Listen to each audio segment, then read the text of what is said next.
आसनसोल के रानीगंज के सेनको गोल्ड में डकैती तथा बाद में महिशिला चक्रवर्ती मोड़ पर एक 4 पहिया वाहन की लूट में शामिल एक व्यक्ति को आसनसोल दुर्गापुर पुलिस कमिश्नरेट की पुलिस ने गिरफ्तार किया है। वहीं चोरी गई कार भी बरामद कर ली गई।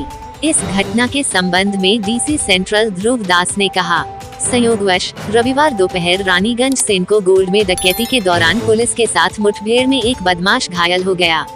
वहां से भागने के क्रम में आसनसोल महिशिला चक्रवर्ती मोड़ पर उन्होंने एक 4 पहिया वाहन को छीनकर भाग गया। पुलिस ने तुरंत एक विशेष टीम बनाई और बदमाशों का पीछा किया। आखिरकार झारखंड की गिरिडीह पुलिस की मदद से चोरी गई कार पुलिस ने बरामद कर ली। साथ ही पुलिस ने उस घटना से जुड़े एक शख्स को भी गिरफ्तार किया है।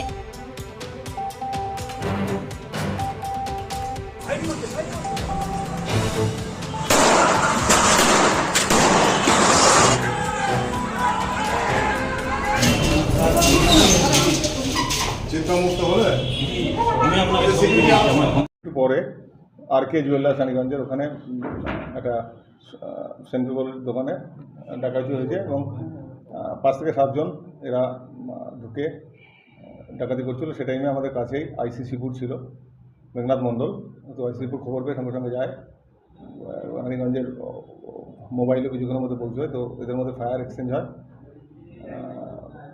ওই টিমটা ওখান থেকে পুরো ডাকাতি কমপ্লিট না করে পালাতে বাধ্য হয়। আমরা পিছন পিছন তাড়া করি এবং এই গ্যাংটাই এরপরে আসানসোল সাউথে ঢুকে সাউথের এরিয়া থেকে একটা গাড়ি স্ন্যাচ করে এবং গাড়ি স্ন্যাচ করে ওরা পালাতে থাকে। তো আমাদের পিছন পিছন আমাদের টিমও যায়। এই যে গাড়িটাকে স্ন্যাচ করে নিয়ে যাওয়া হয়, এটাকে আমরা গিরিডি পুলিশের হেল্প নিয়ে আমরা অলরেডি ডিটেন করেছি। একজনকে মিসক্রিয়েন্ট ধরা পড়েছে, বাকিদের খোঁজে তল্লাশি চলছে। আর ডাকাতি রিলেটেড যা কিছু ইস্যু আছে আমরা ইনভেস্টিগেশন শুরু করেছি, তদন্ত চলছে। যা কিছু পাওয়া যাবে ডেভেলপমেন্ট হলে আপডেট আপনাদের পরে জানানো হবে। তার নাম আমার এখনও পাইনি, ওটা চলছে ইন্টারোগেশন। ঝাড়খণ্ড। সে কি আহত?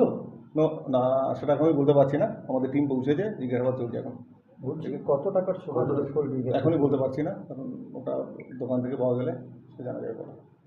খুব ভালো প্লে করেছে, কারণ 7 জনের প্রায় 6-7 জনের ডাকাত ছিল। তো একা গিয়ে ওদের ফেস করেছে এবং ওরা পালাতে বাধ্য হয়েছে এবং তারপরে ও পেছন পেছন তারাও করেছে। ইনফরমেশন আমার কাছে কিছু নেই, কিন্তু এখন এটা হয়েছে এবং এটা তদন্ত আমরা করছি। ওটা পাওয়া গেছে। কোথা থেকে পাওয়া গেছে? কোথা থেকে এটা কাছেই ফেলে গেছিলো একটা জায়গায়, ওখান থেকে আমরা ওটা পেয়েছি। ব্যবসায়ী একটু আতঙ্কিত? না, আতঙ্কিত হওয়ার কিছু নেই। ইনসিডেন্ট হয়েছে, ডেফিনেটলি যা লিগ্যাল অ্যাকশন আছে আমরা নেব এবং ভবিষ্যতে সিকিউরিটি আর কীভাবে বাড়ানো যায় সেটা আমরা ভেবে দেখব।